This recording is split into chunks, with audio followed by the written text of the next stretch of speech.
Bu qayerda olindi bu video? Toshkentdami yo Qashqadaryodami? Qashqadaryoga qarshi olingan bu video oldi. Bular Qashqadaryoga kelgan. Yo, men Toshkentga bordim aka.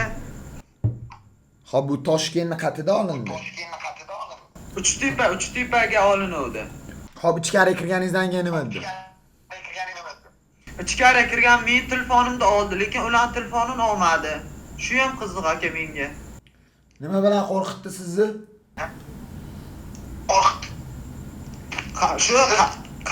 Qamayman dedi, shu 100 million dedi aytdi. Men anangan borayotgandim, shu qo'rqitdi, shokka tushirdi. O'sha toshkentlik bachcha meni shokka tushirgandan keyin men jarimadan ham qochmadim. Siz yordam berasiz, to'g'ri bilaman aka. Shu qo'rqitgani uchun shokka tushib keyin videoga rozi bo'ldim.